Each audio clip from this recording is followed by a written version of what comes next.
Dear student अस्सलाम वालेकुम। Class 9 की केमिस्ट्री में आज हम पढ़ेंगे आयनाइजेशन एनर्जी या आयनाइजेशन पोटेंशियल। तो आइए डिफिनीशन से स्टार्ट लेते हैं। आयनाइजेशन एनर्जी या ionization potential is defined as the minimum amount of energy required to remove electron from valence shell of an atom in gaseous state. यानी अगर हमें किसी एटम के आखिरी शेल से इलेक्ट्रॉन निकालना है तो उसको निकालने के लिए जो तवानाई चाहिए होती है उसको आयनाइजेशन एनर्जी कहते हैं। इस वक्त एटम को गैस की हालत में होना चाहिए। इस कॉन्सेप्ट को समझने के लिए आप इस डायग्राम में ज़रा देखें।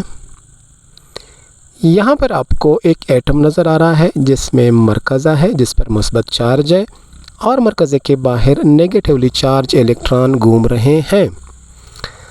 तो मरकज़ा इलेक्ट्रॉनों को अपनी तरफ खींचता है, उनको बांध कर रखता है। अब अगर इस इलेक्ट्रॉन को या इन इलेक्ट्रॉनों को आज़ाद करना है तो हमें कुछ वर्क या एनर्जी की ज़रूरत होगी। तो वो एनर्जी जो हम इलेक्ट्रॉन को मरकज़े की कशिश से आज़ाद करने के लिए देते हैं उसको आयनाइजेशन एनर्जी कहते हैं।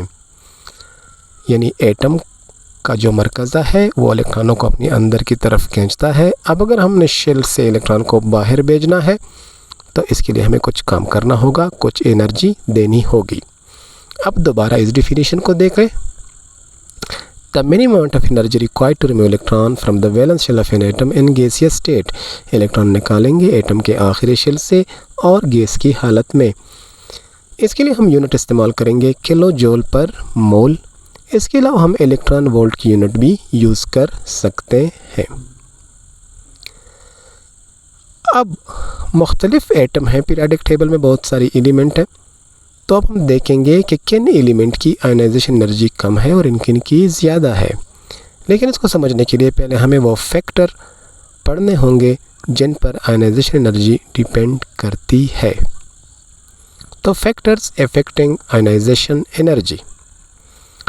तो पहला फैक्टर है न्यूक्लियर चार्ज यानी मरकज़े में प्रोटॉनों की तादाद।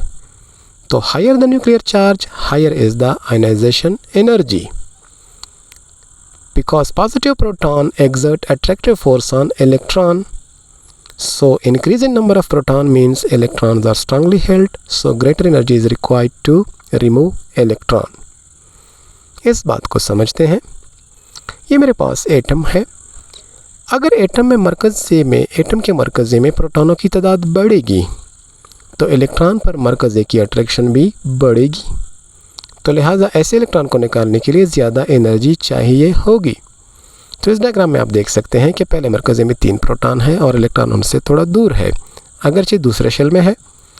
लेकिन जब मरकज़े में प्रोटॉन 5 हो जाएंगे, दूसरे डायग्राम में आप देख सकते हैं, तो इलेक्ट्रॉन मरकज़े के करीब आ जाएगा, उस पर कशिश बढ़ जाएगी। और इस तीसरे में आप देख सकते हैं कि यहाँ पर मरकज़े में तकरीबन 7 प्रोटॉन है तो उनकी कशिश और भी स्ट्रॉन्गर है। तो इस इलेक्ट्रॉन को निकालने के लिए सबसे ज़्यादा एनर्जी इन तीनों में चाहिए। तो मरकज़ों में प्रोटॉनों की तादाद बढ़ने से आयनाइजेशन एनर्जी बढ़ती है। तो higher the nuclear charge higher is the ionization energy, क्योंकि प्रोटॉन इलेक्ट्रॉनों को खींचते हैं। तो जितने ज़्यादा प्रोटॉन मिलकर खींचेंगे उतना इलेक्ट्रॉन को निकालना मुश्किल होगा और उसके लिए ज़्यादा एनर्जी चाहिए होगी। अब आते हैं दूसरे फैक्टर पर।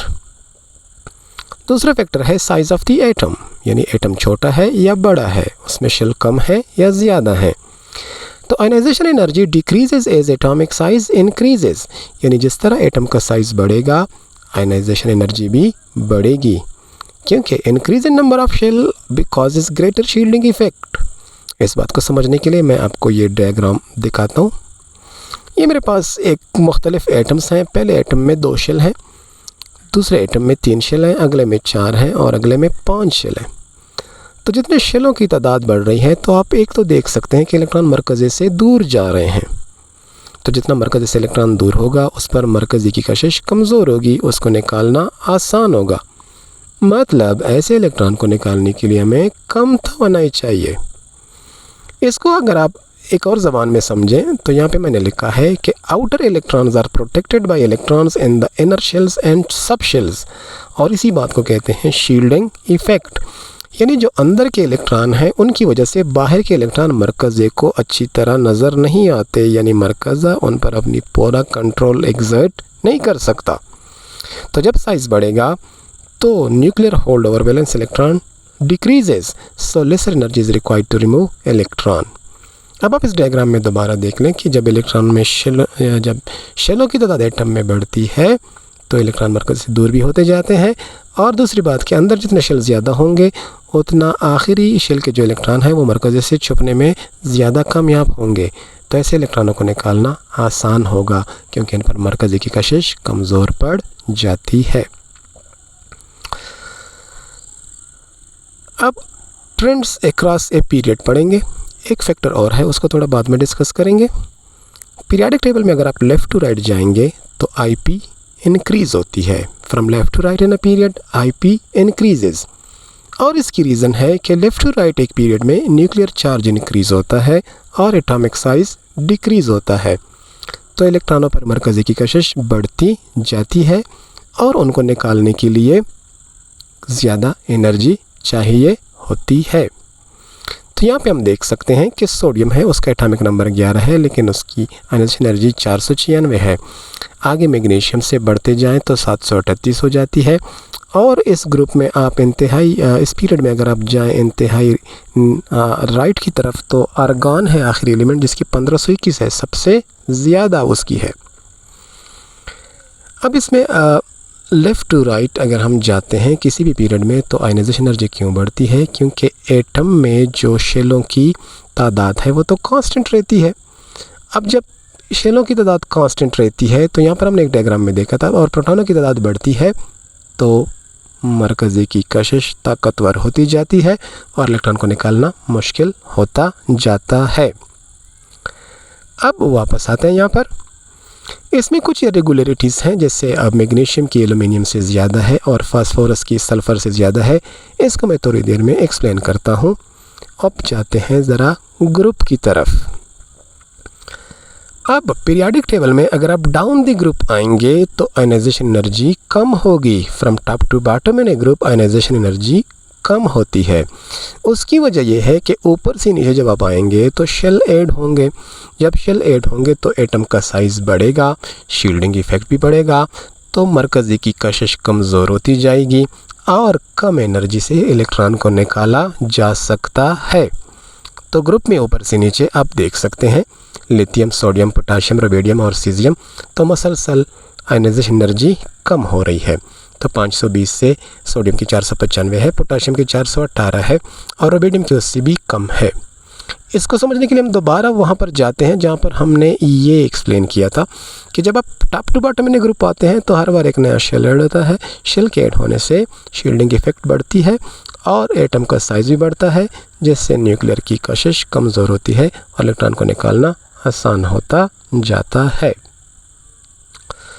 अब एक फैक्टर और भी है, वो है इलेक्ट्रॉनिक कन्फिगरेशन। तो आयनाइजेशन एनर्जी अगर हम नोबल गैसेस की देखें तो वो बहुत हाई है। Ionization energy of the noble gases is very high because they have fully filled orbitals. इनके वैलेंस शेल कहने के कंप्लीट होते हैं, इनके NS और NP ऑर्बिटल दोनों कम्प्लीटली फिल्ड होते हैं। तो इसको हम कहते हैं स्टेबल इलेक्ट्रॉनिक कन्फिगरेशन। तो इनको इलेक्ट्रॉन निकालने की ज़रूरत ही नहीं है, तो इनसे इलेक्ट्रॉन निकालना बड़ा मुश्किल होगा। तो ये आप देख सकते हैं कि हीलियम के पहले शेल में जो कि इसका आउटर मोस्ट है 2 इलेक्ट्रॉन है पूरा है, और बाकी सब के आखिरी शेल में 8 इलेक्ट्रॉन हैं। तो अगर किसी एटम के आखिरी शेल में 8 इलेक्ट्रॉन हो तो हम कहते हैं कि उसकी इलेक्ट्रॉनिक कन्फिगरेशन स्टेबल है और उससे इलेक्ट्रॉन निकालना मुश्किल है। अब एक और हमारे पास एक डिविएशन आई थी सेकंड ए और 5A में। सेकंड ए जो अल्कालाइन अर्थ मेटल हैं इनकी IP हायर है ग्रुप 3A से। अगर मैं आपको दोबारा दिखाऊं उस डायग्राम में, यहाँ पे आप देख सकते हैं मैग्नीशियम जो कि सेकंड ग्रुप का है उसकी एल्युमिनियम से ज़्यादा है। हालांकि एल्युमिनियम राइट पर है, हमने कहा था कि left to right IP increase होती है, लेकिन यहाँ पर लेफ़्ट वाली की ज़्यादा है जो कि मैग्नीशियम है और राइट वाली की कम है। तो ये सेकंड ग्रुप और थर्ड ग्रुप में होता है। सेकंड ग्रुप की IP थर्ड ग्रुप से क्यों ज़्यादा है? तो इसकी जो रीज़न है वो इसकी इलेक्ट्रॉनिक कन्फिगरेशन में है, क्योंकि जो S ऑर्बिटल है वो इनका कम्प्लीटली फिल्ड है। इस तरह 5a और 6a में भी यही मसला है।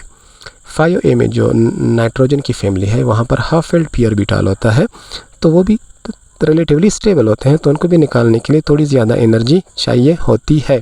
तो यहाँ पर आप उसका भी देख सकते हैं कि फास्फोरस की ज़्यादा है सल्फ़र से, जो कि उसके राइट पर है।